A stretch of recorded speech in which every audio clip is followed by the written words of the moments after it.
All right, we're going to have ourselves some martial powers. I was having some problems with my OBS last week, but I got that stuff sorted out.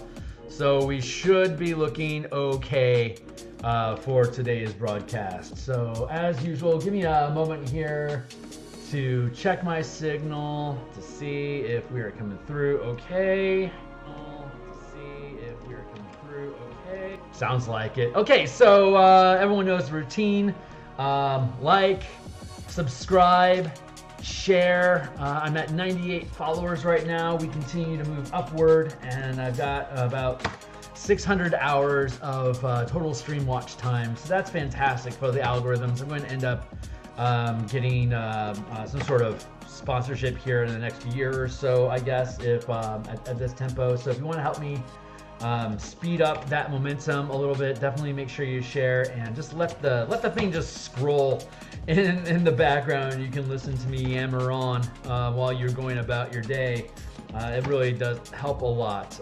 Also worth noting is obviously the link to my Twitter, so go ahead and follow me there. I just posted, so you'll be able to see in the future when I go live. And also worth noting is the link that we have to the DMsGuild in the description down below, which is where we are getting. Hold on real quick. I just want to hit this ping real quick. And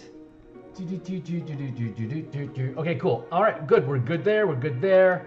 I'm going to, okay, great. So let's see. We are currently looking at the screen here, the core mana spell point system. If you take a look with me, if you click that link down below, you'll see here the Dungeon Masters Guild. This is the bundle that we're looking at. And I guess, I mean, all these are 100% like cover to cover. You can read the whole thing. Run a 1 to 20 level campaign using these variant rules if you want to explore color mana or just an alternate spell point system that curves more properly with how spell slots work, ignoring what's in the DMG. This is built to be used. And I can say that because I use it in my own campaigns for the past 4 years, and I'm a huge mana enthusiast. So I welcome you to get on board. But worth noting, like, you know, proof for pudding here. If we look down here, it says pages 8. If you check out the full-size preview, and this is going to totally be relevant today. But you can see here that there's 8 pages. You can see the full document here from front to end. Here's a quick treatise on the differences in spell points. You're certainly welcome to take a look at that if you need some documentation about curvature of power value of spell points versus spell slots, especially outstanding with smites, where I think it really shines the most in being able to balance those sort of things. But today we're going to be talking about multiclassing. So if you also check down in the link below, you'll see that there is a Patreon link. If you click that, you can support me if you want there. But more importantly, is that link takes you to a link which is this Martial Powers open playtest document that we're looking at here. It's read only. So the final format will be on DMsGuild, like I was showing. Like everything else, it's going to be cover to cover preview, so you can really just make sure that you understand what's going on before you purchase it. And if you do purchase my junk, then definitely leave 5-star ratings so everyone else recognizes that there's quality here. So looking at the Martial Powers project, the plan here is that we have unified all of the spell slots, key system, superiority dice, psionic dice, inspiration dice, all these different resource mechanics curve into the same design space, which is mana. And whether you're using a color mana paradigm or an element themed paradigm or something else like light and shadow, law and chaos, or heart, soul, like mind, soul, and body, whatever it is that you want to, whatever paradigm you want to use, the system is built off of just generic universal spell points, just like key. It's just a generic resource, doesn't have any specific flavoring. You can flavor to taste, and we've gone into, I think it was around session 3 of this project. We were looking at how universal spell points get translated into a magic paradigm like color mana or elemental magic, so that you can narrate what your character does using those specific resources to provide more ludonarrative about, hey, I want to be a magma warrior, so I'm going to focus on earth and fire elements as my stuff, and all the different powers that I gain from this product I'm going to either categorize as fire, earth, or in some instances both. So, and you have more and more variety as you go along. Like 5 color mana is what Magic the Gathering is famous for. You could choose to have each discipline of power be allocated to a different color of magic, but that's really difficult to balance. For marshals, we normally recommend just having at most 2 different sources. So like Gruul is like red, green, or like Azorius is white, black. You have the 2 colors, just like with the magma.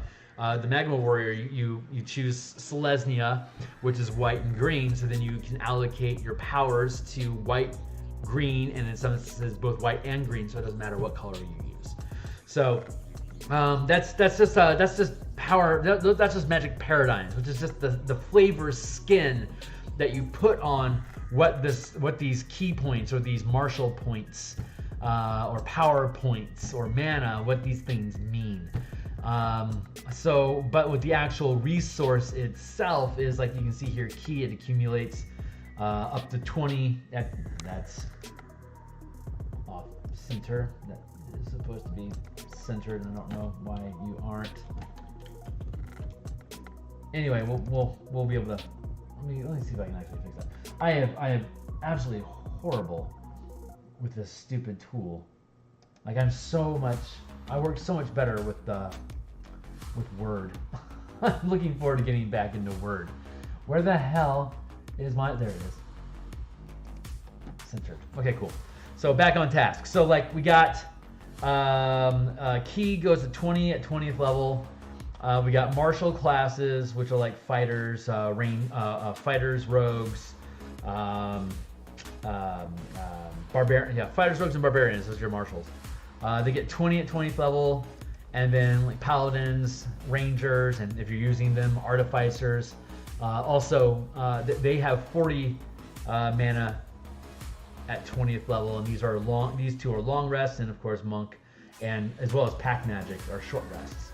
So, and if we look at the document over here, we can see that half casters, they accumulate up to 40 points at 20th, and then third casting, which is like Eldritch Knight and Arcane Trickster, they get to 20. Now, what we do notice here is, of course, this is a sample, that's why that's in the way, but 20th level, a full caster accumulates up to 80. And as we've talked about before, martial powers don't cross with full casters. Half casters like paladins and rangers specifically can choose to learn any number of martial powers instead of spells, freely swapping in this 170 power list into the 50 spells that they already have access to, putting them on closer footing of options to where where like a cleric with its like 280 spells are at, or similar to druid, like I think has 170, and wizard has like I think has like something ridiculous like 370 or something like that at this point. I don't remember exactly, but I'm gonna tilt this. Okay, so here's how great this system is for you, and all bragging aside, the player's handbook, when it has a short rest feature, it assumes that you're going to have, it could change, but in general you're going to have 2 rests per day. So you get your long rest, which get like for a monk gets your full at 20th level, gets your full 20 key stack. And then you can take a short rest, which gives you a full 20 key stack again if you burned them all. And then you take another short rest for a potential 20 more keys. So if you're using the 2 short rest tempo that Wizards assumes that you are when they built this system and balanced the monk with everything else, they would assume that a monk will at best have 60, maybe more key, depending on how the day goes. And then, so that raises the issue of if you if you've got a monk that's focusing on stunning strike as rules as written and intended, if taking 2 short rests, that monk could do a stunning strike up to 60 times a day, 60 times per day, which is a shit ton of stunning strikes. So as intended, this thing is just a stun machine. Just as long as you're getting your short rests now and again, you will just always be able to just stun bot anything into the ground. So what's the problem with multi-classing, right? So if we're going to take, say, Monk 5, he's going to have 5 ki. He's going to get that back on a short rest. So at most he'd have 15 ki over the course of the day if that's how you're playing. If you take a wizard, and like say a 5th level wizard has 16 mana. And if you stack up the 20th level, he's going to have 80 mana, right? That's 80 mana. That's a lot, but it's not a lot more than what the monk would have at 20th level. If he gets his short rests, he would have 60. So obviously a full caster is going to have more spell point resources than just a martial monk would have. But interestingly, if we look at how the system works, the way that the system works is that all your mana gets added together. Regardless of what source it is, you're going to pool it all in one single mana pool. So it's just one giant resource. If you can regain mana on a short rest, then you can regain however much mana that is on a short rest. Like if you have, let's take the example here. Let's say you take 5 levels of monk, so you get your 5 ki, and then you really want to just buff out how much ki you can have to maximize your stunning strike capabilities. What's the obvious answer? Well, let's take cleric or wizard, right? So, okay, let's take cleric or wizard. Let's see what happens there. That means you're going to take 15 levels of wizard. 15 levels of wizard gives you 56 mana. 56 mana plus 5 mana is 61 mana. You'd get 60 mana if you take your 2 short rests over the course of a day with your monk by himself. That's 60. Or you take 5 levels of monk and 15 levels of wizard, and you get 56 plus your 5 ki. At 61 mana, you can regain 5 of them on a short rest. So that's 61 ki. If you get your 2 short rests over the course of the day, it's going to end up being 71 ki. That's not a lot more ki for a 15th level spellcaster. In no way does it actually outpace the 80 that you would get as a wizard, and it barely outpaces what you would have as a 20th level dedicated monk. So the biggest issue that people have with spell points is how do you balance the resources? Well, if you're using universal spell points, you're ignoring the player's handbook and the DMG. Instead, you're using this system. Again, it's all 100% here for you guys to view.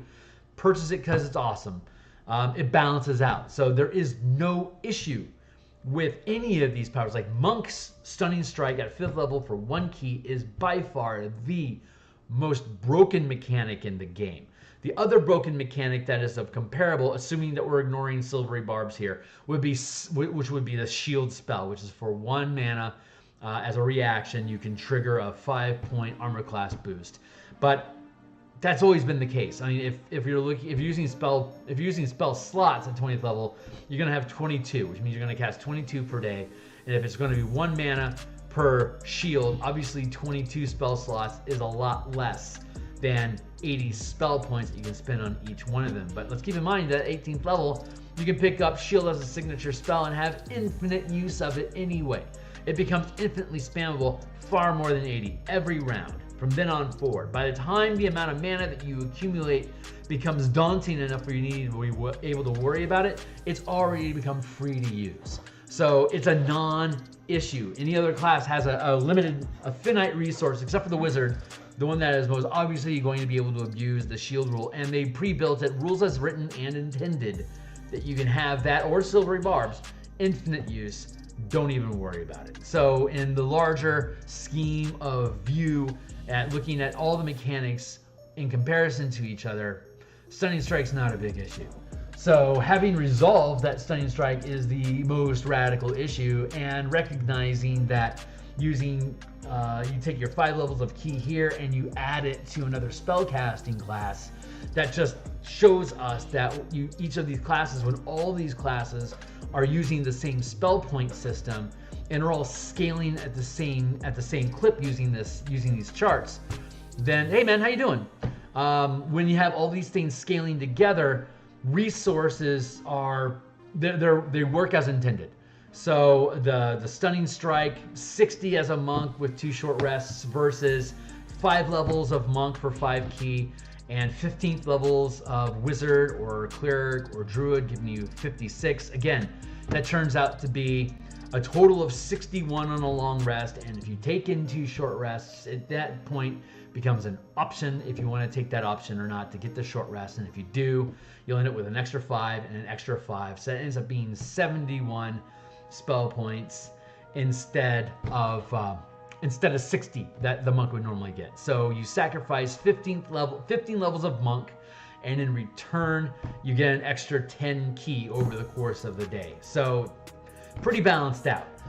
So having said that, again, we're returning to the idea of how are we mixing multi-classing together. And I think we talked about this as early as, I think it was episode 6 in the playlist here, but we're now integrating spell casting into a multi-class character, so it needs to be readdressed again for us to be able to further the package. So the way that the martial power system works is, again, full casters don't get access to martial powers, period. A warlock can get access to martial powers by taking invocations to gain access to one specific martial power per invocation, which of course they can swap out when they gain a level. So that's cool. And then they can only get up to obviously 5th level as pack magic, and up to 5th level or rank martial powers actually only go up to 4th. There's nothing higher than a 4th rank martial power, although all these martial classes gain up to 5 mana at a time. So the warlock gains access to martial powers at the same breaking points as all other martial power classes. It's not a spell, so you don't have to follow the warlock's spell gaining of like 1, 3, 5, 7, 9, too early for you. Well, 7 is too early for you to gain access to 4th rank martial powers. So you gain it at the same progression because they're invocations as all the other martial classes gain through their own just their power structure, which is the half casting class progression, starting at level 1 like an artificer. 1st rank, 1st level, 9th level, 2nd rank. 6th level is 2nd rank, 9th level is 3rd rank, 13th level is 4th rank, and that's the highest rank power that you have. And then martial classes gain access to a 5th rank, which basically means they can spend 5 ki like a half caster, like a ranger or a paladin. Ranger and paladins, obviously, they get access to 5th level spells. So when 17th level rolls around, they can either decide to stay focused on 4th and lower level martial powers, or just dip into any of the spells that are on the paladin or ranger spell list. And of course, if paladins are using martial strikes, then they ignore the smite spells on the paladin spell list, the 5 I think that are there, because we've got 30 of them down here. So the martial power, the hybrid caster of rangers and paladins, they don't change at all. They still got their level 1 to 20, basically 2 per level. And that curves out the same as the martial powers for the hybrid classes. The key points and the pact points that casters, that the monk and the spell point warlock stays the same. Here, let's dip into the spell point warlock here real quick. Again, all my stuff is 100% free to view, cover to cover. Play a 20 level campaign, see if you enjoy the stuff if you need to before you want to come back and buy it. But probably by the time you get to level 4 or 5, you're going to be convinced that this stuff works. So looking at the universal spell point system progression, you can see here you got pact magic, which goes up to 20th level, and then of course monks. The warlock has arcanum points, which they start getting at 11th level to cast high magic, 6th level, 7th level, 8th level, 9th level, and then if you're using the 10th level spell slot option, then you've got you gain 10th level or wish access at 19th level. So this curves the same as the warlocks, as the monks. It all curves the same. Hey, what's going on, Tyler? If you look at my fighter subclass, I have a smart feature. Cool. I'll have to check it out, man. Kick me a link. I'll look at it. What's a spell? Let's see. So we're looking at combining spell pools, right? So if you've got 5 levels of monk and you've got 5 levels of warlock and you've got 10 levels of cleric, you're gonna get 5 from the monk. You're gonna get 5 from the warlock, and then I honestly don't know how much you get at 10th level offhand. I think it's 16. Let's check this one out. They have the same progressions, so let's check that out. This is going to go through a major redo, like a new formatting and adding Strixhaven and Theros stuff in when next year once we get some of these books off my plate. But let's see, 10th level. Oh yeah, 36. So you get 36 at 10 as a wizard or cleric, and then you've got the 5 from monk and the 5 from warlock. You'd have a total of 46 mana, 10 of which you can get back on a short rest if you take any. So you just add up the mana pools together. A full casting class like a wizard doesn't gain any levels of martial power. So even a 15th level sorcerer would have 0 access to martial powers.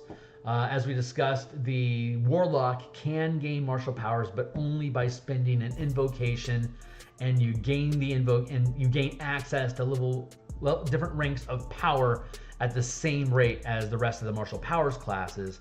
Artificers don't get access to martial powers unless they spend an infusion learning a martial power that they can then infuse into an object that they can use. If it's if it's a strike power, they would infuse that strike power into a weapon, and when they attack with that weapon, then they can spend a point of mana, and it would pop the spell on. If it's a third rank strike, then they have to spend 3 mana. But they can infuse powers into their weapons, and they have to just like everything else. When you gain a level, you have to choose what that infusion is, and when you gain a level, you can swap out what the infusion is. So just like all these martial power classes, just like the warlock invocations, the artificer infusions, he can sacrifice his own abilities to be able to instead acquire martial powers, so he can be more gishy.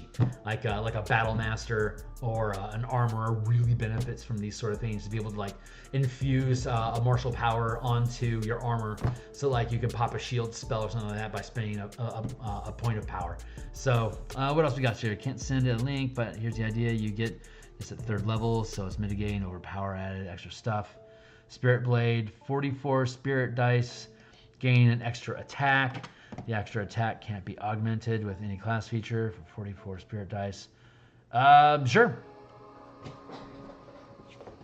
I don't know how that stuff breaks down. I mean, I'm not doing a class review right now for you, but if it's like superiority dice, where you're stacking up a number of dice that you spend, kind of like the way that Drunken Yoda's psychic class stacks up dice and you spend the dice, or like how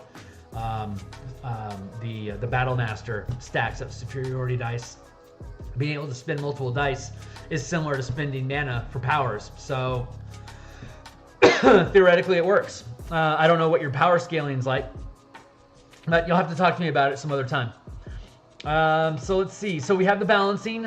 When you're working with different classes, it's your mana is calculated separately, but you combine all your martial classes. Again, the Artificer and the Warlock and Full Casters don't count towards accumulating martial power levels. They have their own progressions. Full Casters get 0. The invocations and the infusions, again, those all progress with the same half casting progression here. So if you've got, but each of the power, the max rank that you gain is by class. So if you're a 6th level fighter, a 5th level warlock, a 5th level ranger, and I don't know, 4th level rogue. I don't know if that adds up or not. But anyway, those are all your options. Because none of them reach 9th level, then none of them are able to accumulate higher than 2nd rank power. So your entire, I mean, you won't be able to gain powers that are higher than second level. However, just and so your max rank and your mana accumulate different, but you add them together. So second rank, those all don't stack. You remain at second rank power. You'll have a much larger mana pool between all of these. But then the power die, the total number of powers, and the max rank that you can actually channel, all three of those accumulate as you go on. So if you've got 5 levels of fighter, 10 levels of ranger, and 5 levels of rogue for a total of 20 levels, you'll be able to channel up to 5 mana at a time. Even though you'll be limited to second rank powers, you can channel up to 5 of them at a time. And you'll be using a D10 die, because the die continues to accumulate with your total levels. And the amount, the number of powers that you can have accumulate with levels. So you have, sorry, that's those accumulate separately. So like a 10th level ranger and a 10th level paladin would have a total of 22 powers that they could learn, or they could, of those 22, they can mix in like up to 11 paladin spells and 11 ranger spells. So you have 11 paladin spells and 11 ranger spells to pick from, but you can mix them between any number of up to 22 martial powers. So, but you would be able to, again, not have, at 9th level, you'd have up to 3rd rank powers that you can learn of those 22. But as a 20th level character, you'd be rolling a D10, and you can spend 5 ki at a time when you do so. So you are not punished by multi-classing. You don't lose your total power level, because like all these things will demonstrate to you here when we get down into the powers, that you can stack up to 5 dice on anything that you're throwing dice for. So like, for example, let's go down here into the powers. Inquisitive, when making an ability check that can use insight, investigation, or perception skill, roll 1 power die per mana channeled. So if I'm a 20th level ranger, I could throw 5 10-sided dice on top of the inquisitive power. Even though the inquisitive power itself is only a 1st level exploit, I can throw 5d10 to modify the die roll. And since this is, how does it read? It reads, roll 1 power die per mana. It doesn't say add 1 power die like it does for strikes. Divine strikes, when we go down, or any, martial strikes, martial powers like that, it says add 1 power die per mana burned damage. So you're adding up 5 dice. It's going to be up to an extra 50 damage that you would deal on top of your weapon damage. If you're using Phase Strike, you'd be able to do an extra 5d10 radiant damage, and you would convert your weapon damage to radiant if you want, or you could leave it as just weapon damage instead. So you could be throwing like 2d6 plus 5d10 plus your Great Weapon Master, doing your drop 5 up 10. So you could be doing up to 72 damage for 5 mana. But that's adding dice. That's what you do with strikes. But when we go up here to exploits, you roll dice and you only take the best result. Generally, you don't need to spend 5 dice to get a good result on a D10. Typically, you only need to spend 3. At that point, you're going to get something that's above a 5. It's rare that you wouldn't get something above a 5. So it's just a matter of how important is it for you to gain bonus dice on that. And you as a player can decide how many extra mana you're going to dump into an exploit to bump up the level that you get. I'm just going to throw 5d10 right now. Let's see how that shit shakes out. So let's go with, there we go. So yeah, I rolled an 8 and a 10.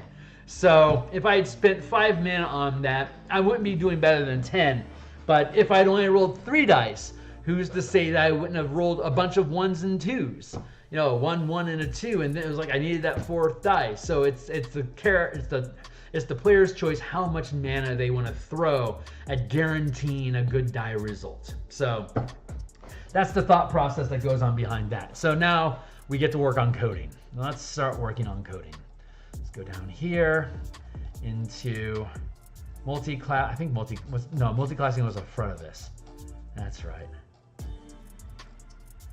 Warlock features, Artificer variants, and again, if you go down in the drop down, oh good, we got somebody tagging along with us. Yeah, if you drop down below in the description to the Patreon link, you can click on that. It'll take you to this document. It's read only, and it's evolving. This is just the alpha dev document. So once you get further, like once this gets further along, where I'm happy with what the mechanics are in general, and I fleshed out all the bits. Like after this, we're gonna have to start spending time on the DM side, like what kind of legendary actions, lair actions, legendary reactions, and how do you as a DM narrate and handle martial powers being options for NPCs and monsters that are in your game.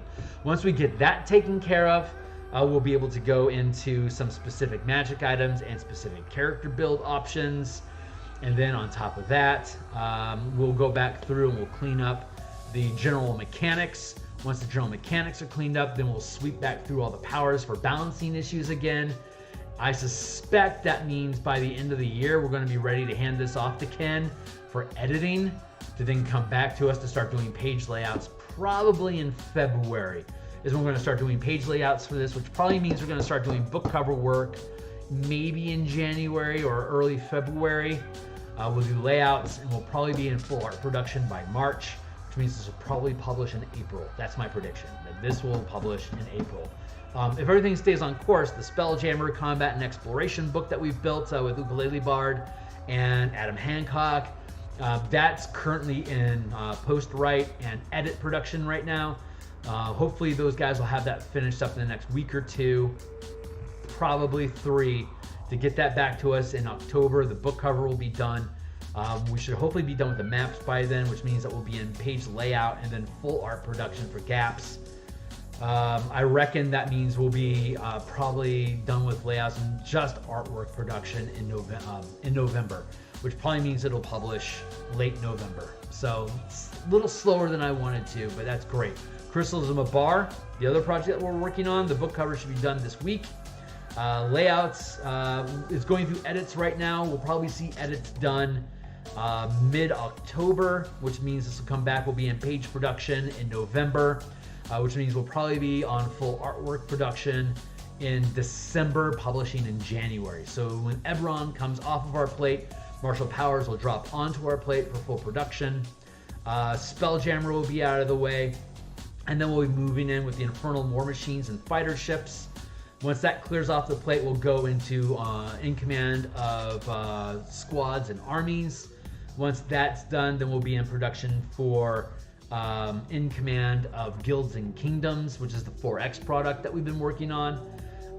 That should all curve out and probably be done by this time next year. So we got a full plate, full plate ahead of us. So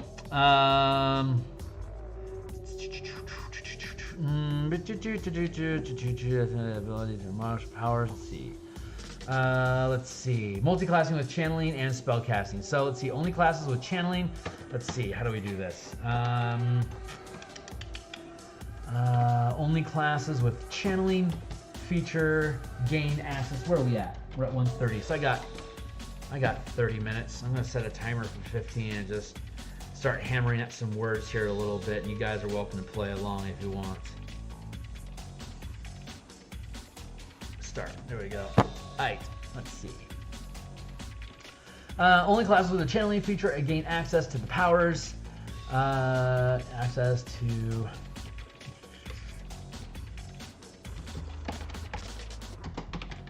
martial powers. Let's start here. Let's go with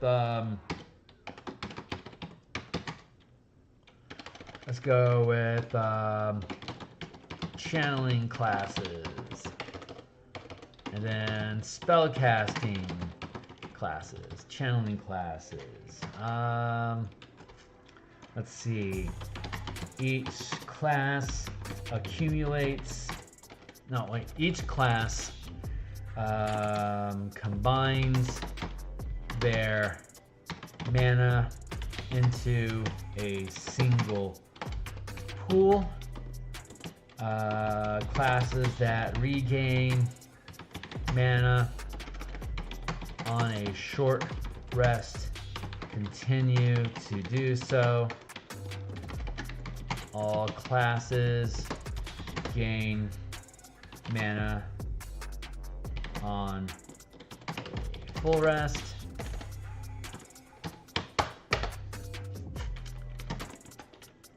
Each class combines their max power limit. Let's do a, for example, Monk 5, Ranger 10,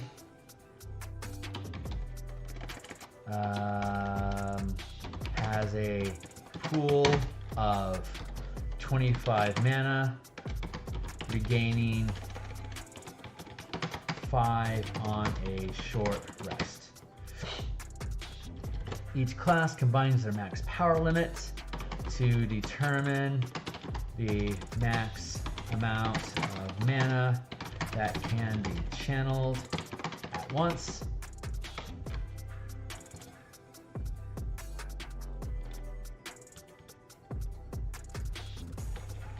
The amount of mana that you can channel at once.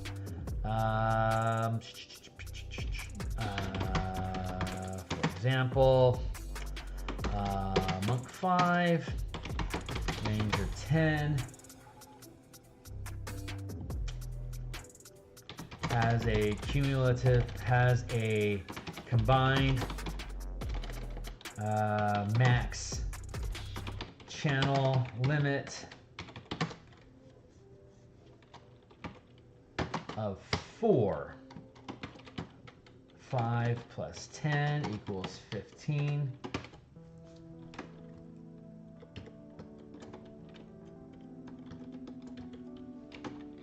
How do I do that?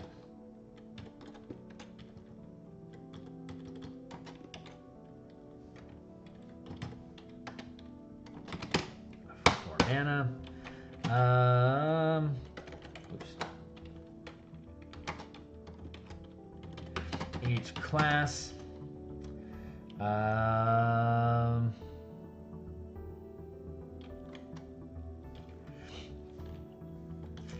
the max power limit combines their level to determine max power limit and power die. For example, Monk 5, Ranger 10 has a combined max channel limit of 15. 4 mana with a D8. D8 die. Each class, let's see, each class adds, let's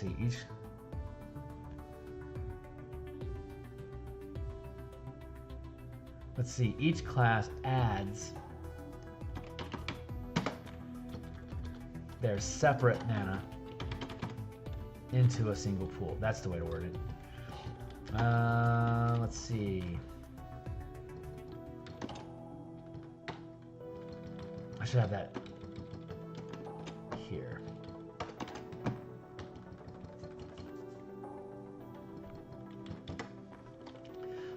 Let's see. Each class, what's the other one? Here. Each class adds their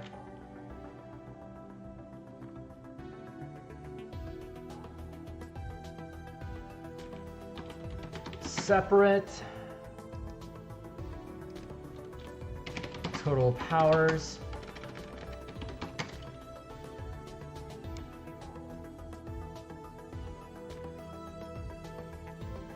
each class adds their separate powers how do I remember that? Each class determines each class level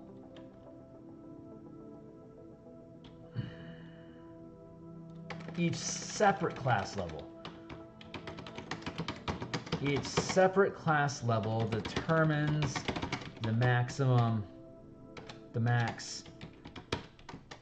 rank of power that can be learned. Oh wait, determines the total number of powers that can be learned and the max rank.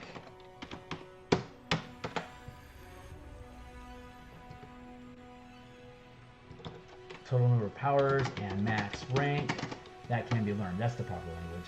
It's good enough for starts anyway. For example, Monk 5, Ranger 10.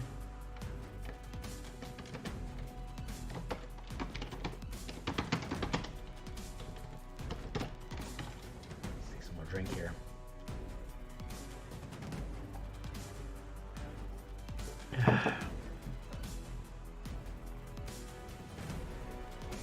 Smites and stuff, medicate things. Huh. I'm not sure what you're asking about, Tyler. Oh, I think this is that class you're talking about. Yeah, if you're working on a class, I'm happy to talk with you about it offline. No problem.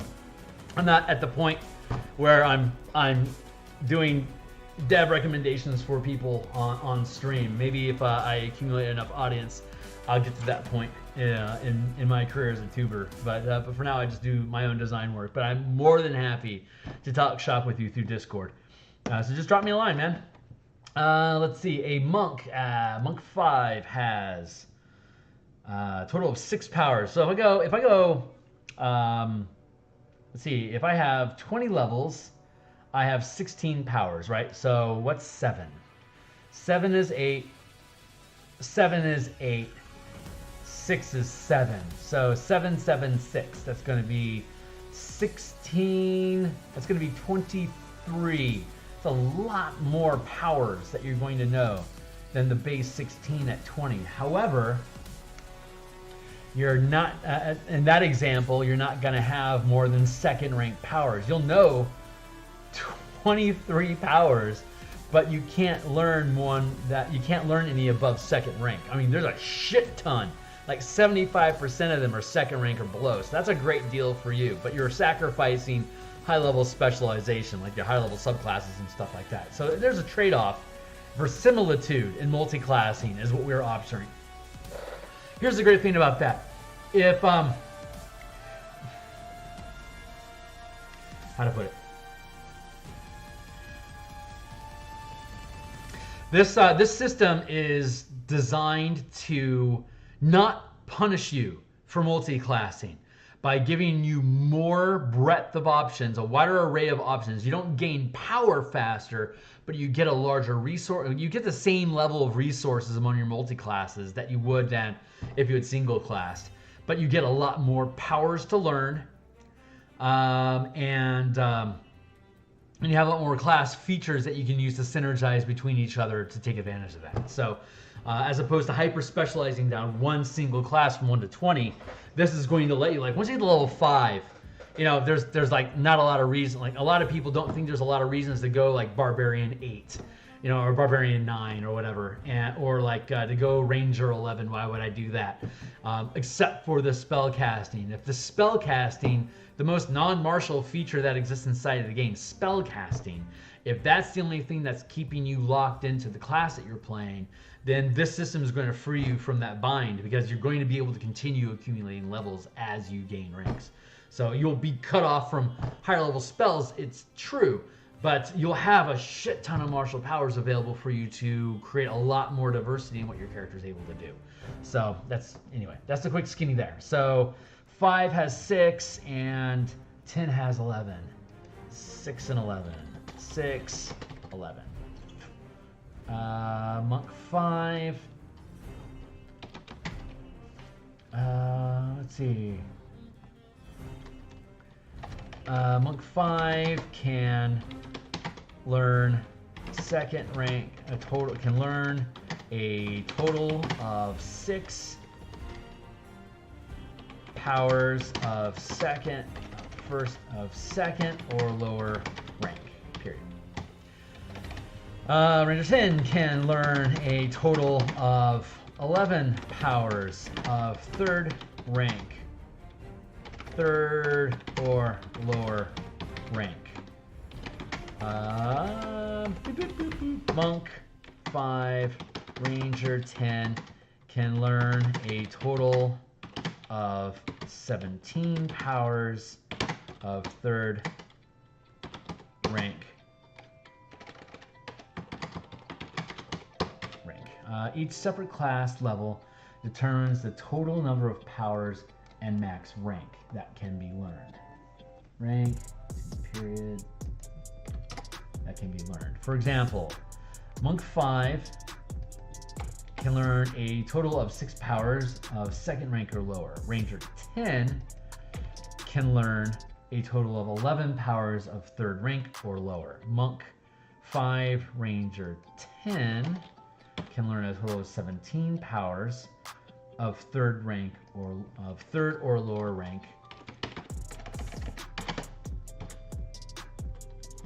As a 15th level channeler can learn a total of 17 powers of 3rd rank, 3rd or lower rank, period. Each class adds their separate mana pool into a single pool, period. Classes that regain mana on a short rest continue to do so. All classes gain mana on a full rest. For example, Monk 5, Ranger 15, as a 15th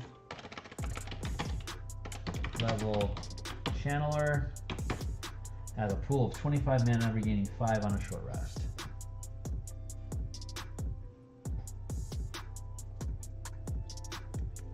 So I think that's all of it. You got your combined class level.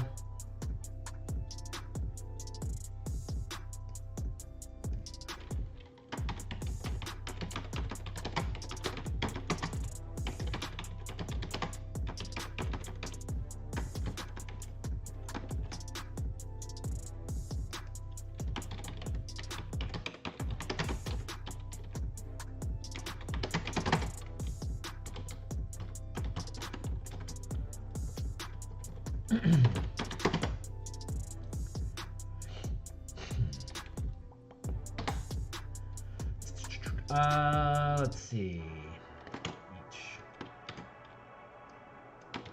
Each.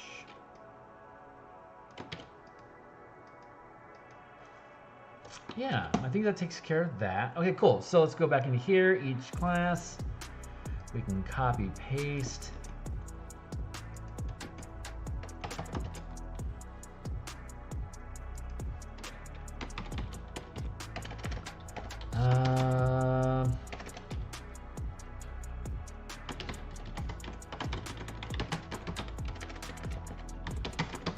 Full casting classes don't gain don't gain the channeling class feature, so can't learn any martial powers, and don't contribute any levels towards channeling class features. Let's see, full casting classes, thank you. Another 15 minutes. Full casting classes include Bard, Cleric, Druid, Sorcerer,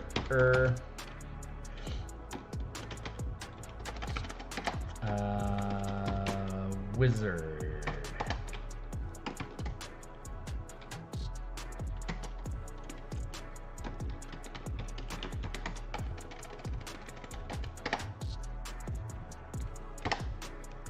So let's see.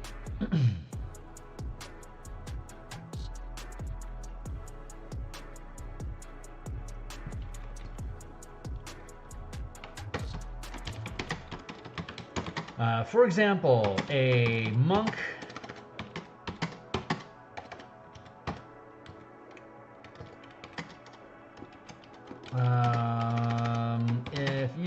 if multiclassing casters, spellcasting,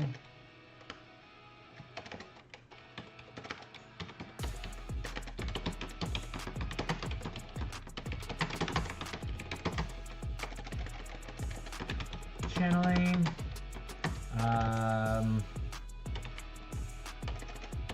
use the universal, use the alternate spell point system,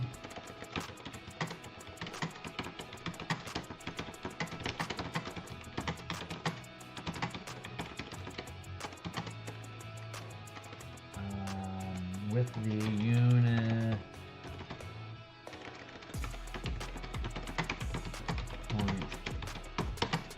rule systems offer here. Use the universal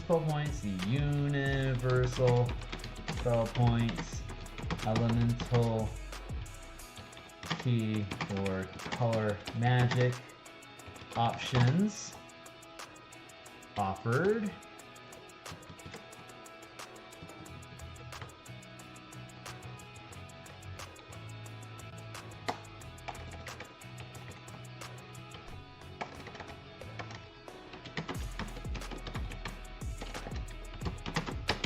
Here. And then let's hit the here button.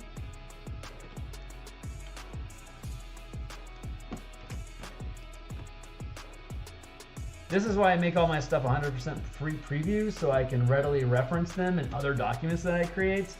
So pro tip. It's like if you want to use this Martial Powers book, you're like, well, yeah, I want to play into a Sword of Bards, like go with like a Bard of Swords Ranger mix. Well, then you can get all the information about universal spell points and high magic or color mana variant rules, or elemental key.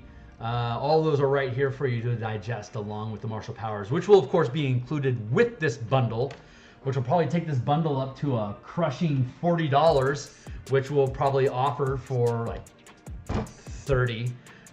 So it'll be super cheap and like super good.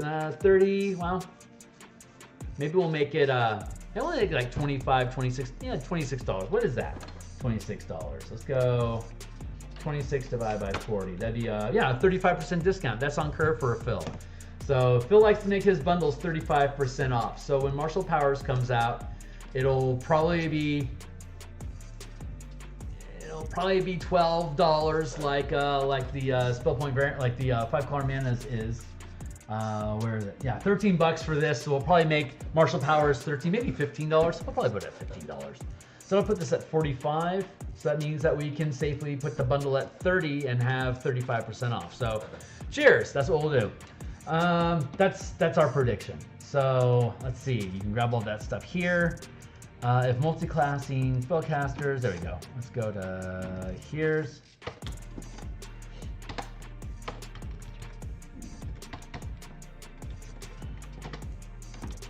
Do that. It'll go like the full-casting. Let's see. Full-casting classes don't gain the channeling class feature and can't learn any martial powers and don't contribute any levels towards channeling class features.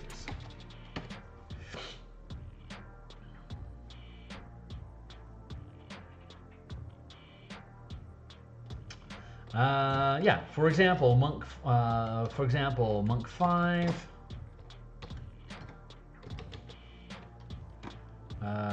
Sorcerer 10 has a combined max channel limit of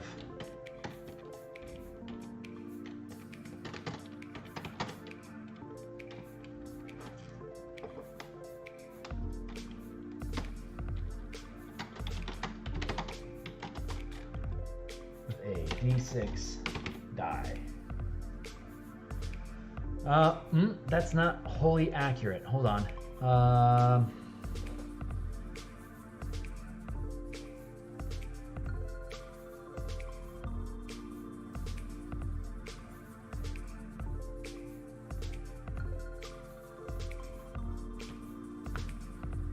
Right, that's still accurate. Thank you. For example, it has a combined max channel limit of 2 mana and with a d6 die. And a max spell level of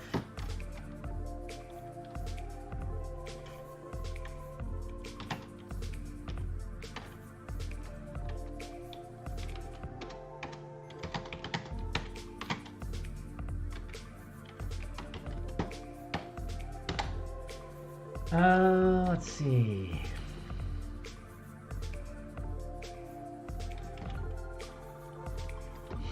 Each separate class level determines the total number of powers and max rank that can be learned.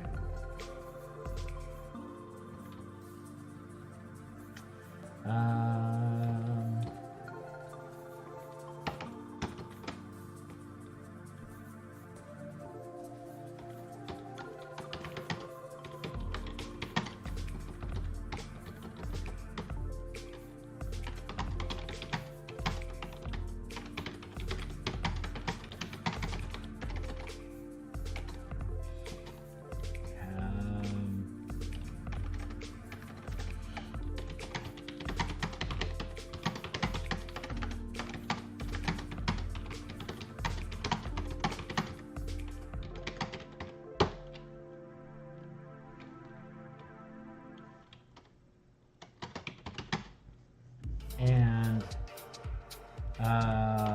can learn spells up to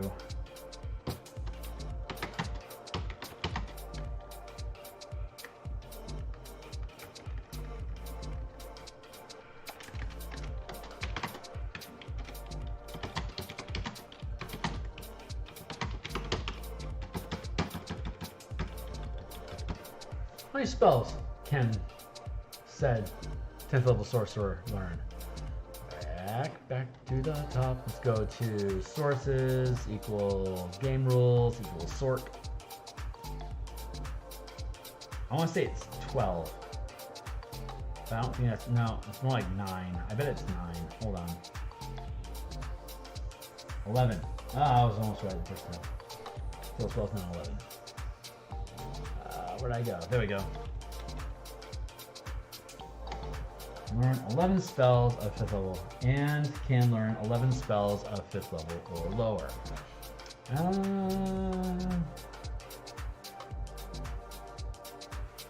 Second or lower level. 5th or lower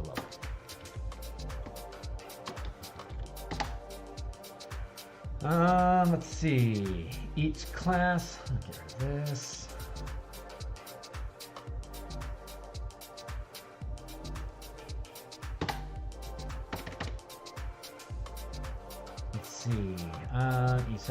Each class adds their separate mana into a single pool.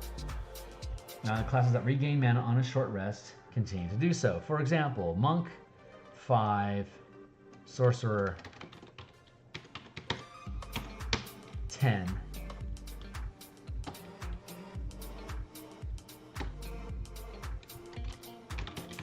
contributes 5 ki from Monk and 36 mana from Sorcerer for a combined pool of 41 mana, regaining 5 on a short rest. This mana can be spent to channel any powers or cast any spells known.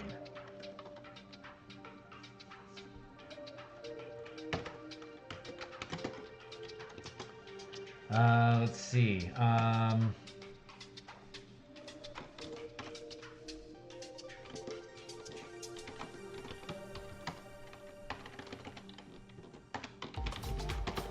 Concentration.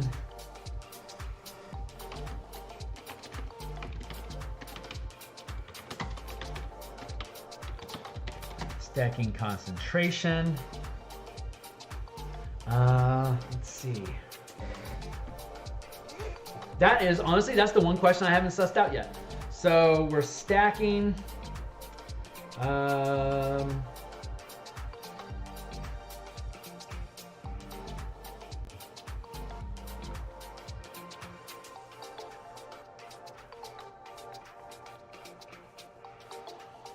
So stacking works like when you could concentrate on a power, you can lock it instead, so that you don't have to maintain concentration on that effect anymore, but it reduces your effective channeling level by the amount of mana locked. So if you have access, if you're a 5th level monk and you are channeling a 2nd rank power and it is a sustained power that you can maintain concentration on, and you choose to lock it, it reduces your max channeling limit by 2. At 5th level, a monk has a max channeling limit of 2. So you've reduced that max channeling limit to 0, which means that while that 2nd ranked power, or while 2 ranks of powers are locked, you are unable to concentrate or even channel any mana at all because you've been cut off. Now, if you add 10 levels of sorcerer on top of that, that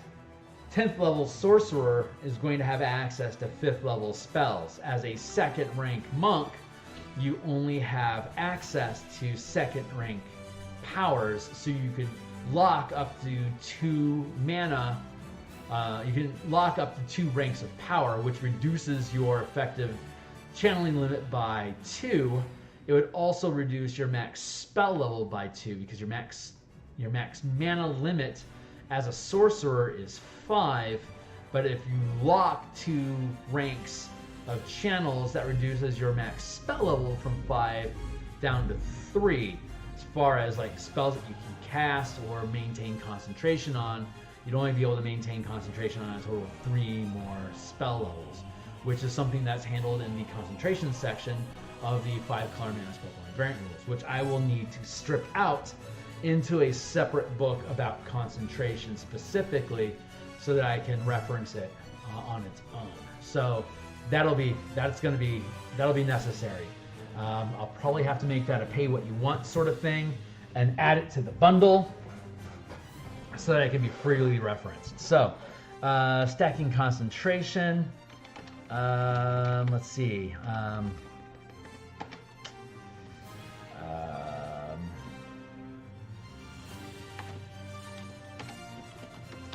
Let's see, the maximum amount of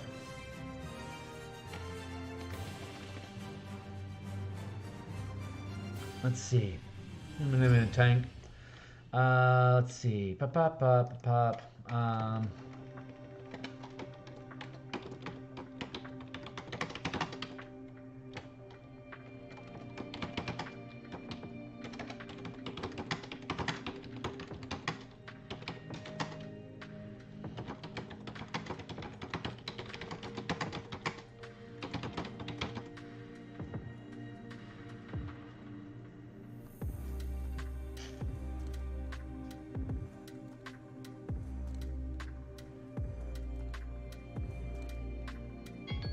I'm trying to, thank you.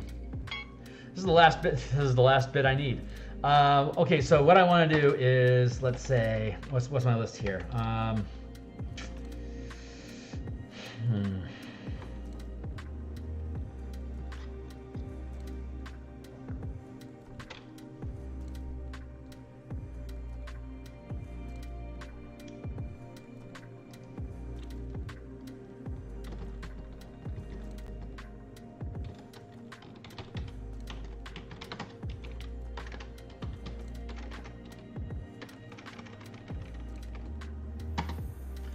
How do I word that? Full casting classes don't gain the channeling class feature, and so can't learn any martial powers and don't contribute any levels towards channeling class features.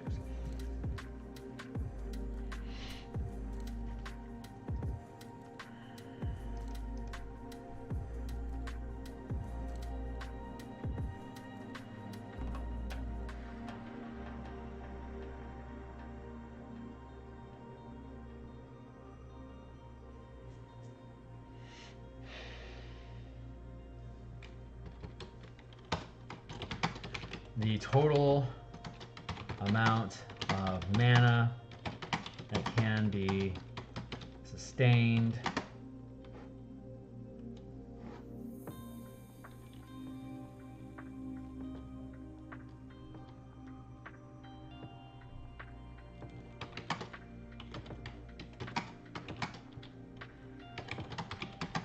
your max rank of power or level of spell that you can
Rangers, Paladins, Eldritch, Knights,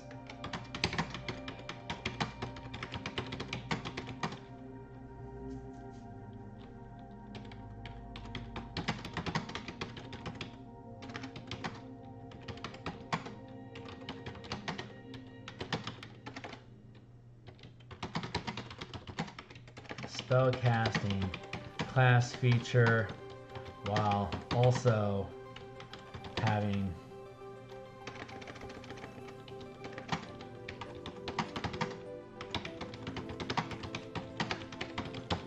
channeling class features. So what happens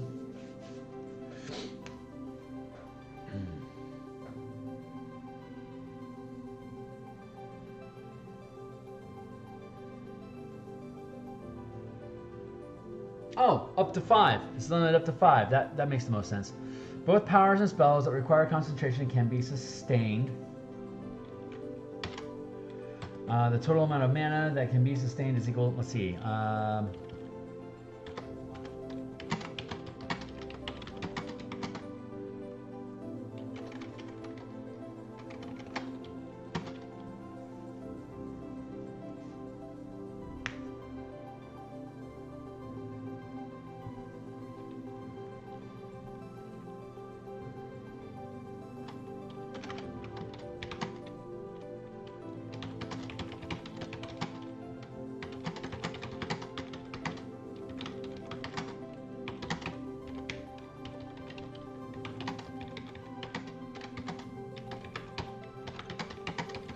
whatever's higher.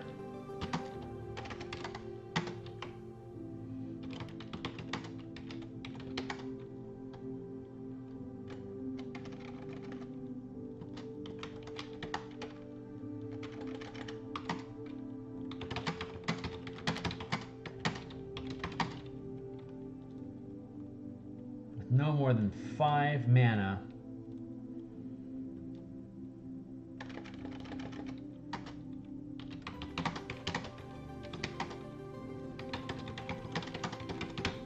No more than 5 ranks of power sustained at once. Let's see. In any combination up to your max channeling or spellcasting limit, powers that can be locked.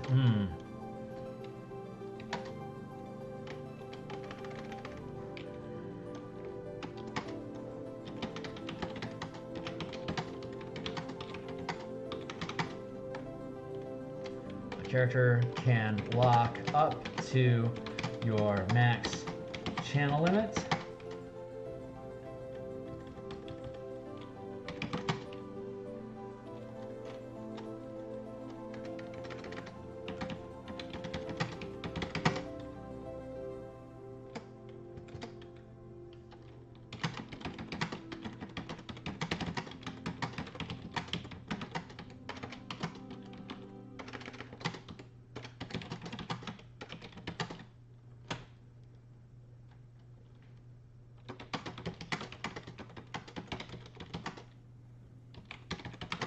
There we go. For example, a monk 5, sorcerer 10 can sustain up to five levels of spells, can sustain up to 5 ranks of power or levels of spell, can sustain up to 5 combined rank, can sustain a combined total of 5 ranks of 5 ranks of power or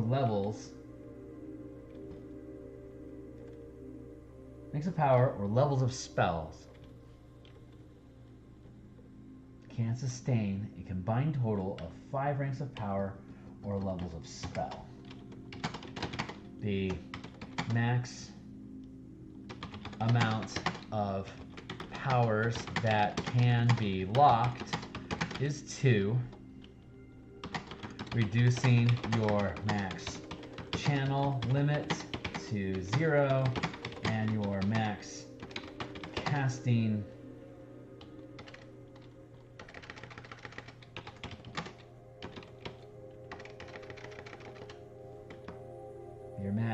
channeling limit to 0 and your max casting limit to 3 while the 2 mana remains locked, period.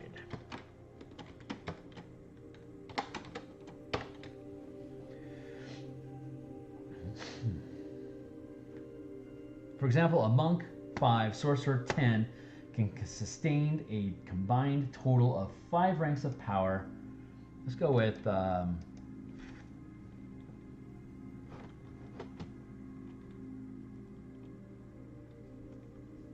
on, I'm fine with that. The max amount of power that can be locked is 2, reducing your max channeling limit to 0. Yeah, that's pretty good. And then let's see, final words is hybrid and martial casting classes. Rangers, paladins, eldritch knights, and arcane tricksters are hybrid and martial class options that gain both the spellcasting class features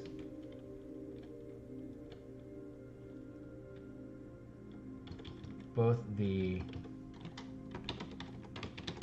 channeling and spellcasting class features.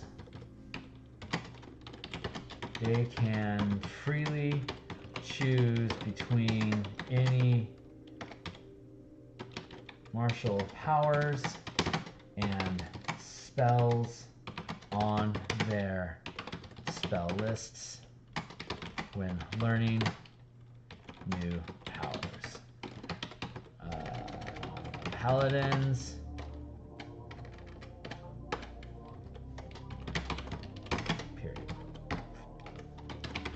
For example, monk 5, ranger 10,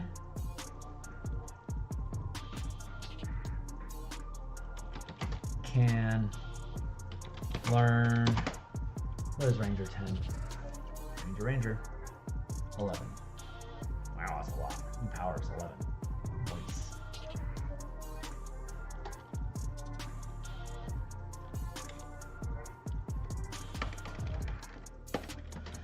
For example, Ranger 10 can learn 11 powers or spells of 3rd or lower rank.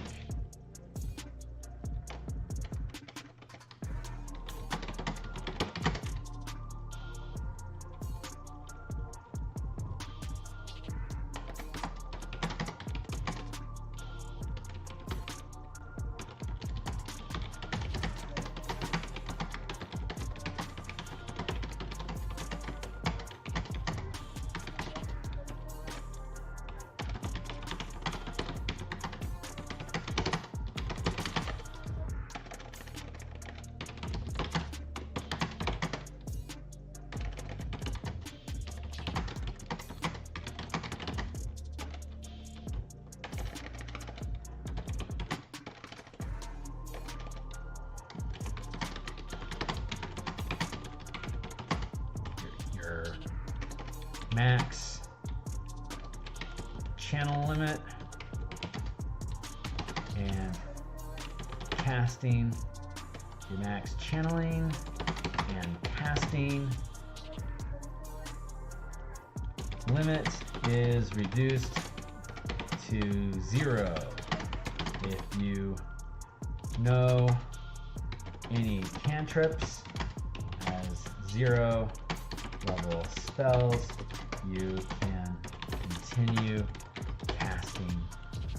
You can continue casting these. You can continue casting these, period. I think that's all I need to say at the moment. Spending mana pools, spending mana on powers and spells. My concentration.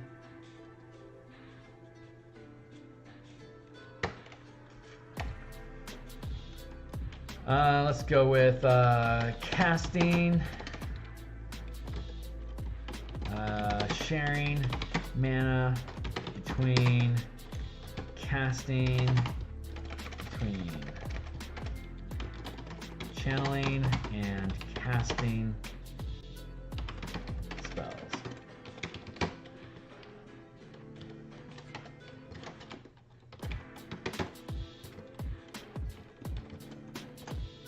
That.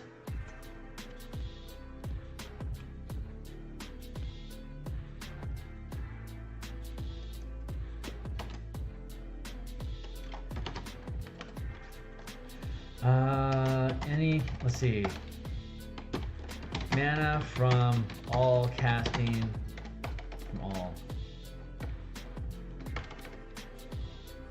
Maybe that needs to be up here.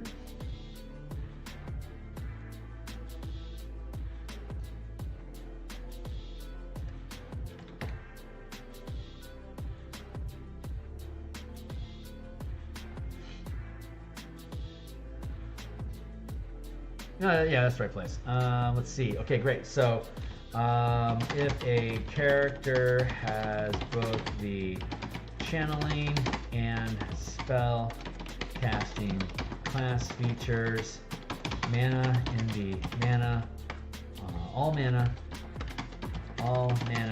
can be spent channeling powers and casting spells. For example, Monk 5, Sorcerer 10 has a combined total of 41 mana. This can be spent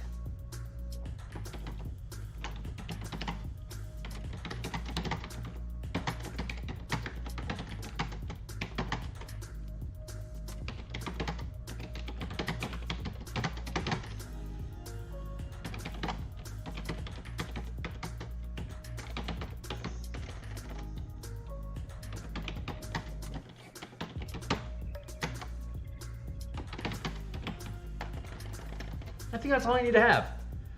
I think that finishes it up. We may have to come through and sweep on this again in December just to make sure it's all there, but I think that pretty much covers all. It might even be a little redundant, but it pretty much, I think, covers everything that we needed to have covered. So I'm pretty happy about that. So I'm going to go ahead and mark off the multi-classing variant rules as done for now. Let's scroll down here to the bottom to see what's next on our list of do's. We integrated spell casting, view power balance. Let's go to down here, resolve disrupt dismiss language examples, cleaning up class language. I think this is our hierarchy for now. Design unique power gear. And then we have some more ideas about rogue class features or powers that we can provide to anyone that wants to get more into the trap spring exploration pillar of adventure in D&D. So I should have a shenanigan pillar. That would be outrageously fun. Okay, great. So next time we're going to get back together next week and we're going to start talking about the DMs using martial powers as legendary actions, actions, reactions, and lair actions, and mythic actions, and all the bonus actions, and actiony actions, and surging actions, and actionable action, reaction, action, bonus action, surge action actions. So we're going to get all that stuff stacked out so that DMs can have as much throwing power around as players do. And we're going to cut stream for now. I'll be back on this evening to continue book cover design work for the Crystals of my bar. I will post notification that I've gone live on that. That should be in probably about 5 hours from now. So I'm gonna end up having the rest of my day, and I'll catch up with you all on the other side. So see you then.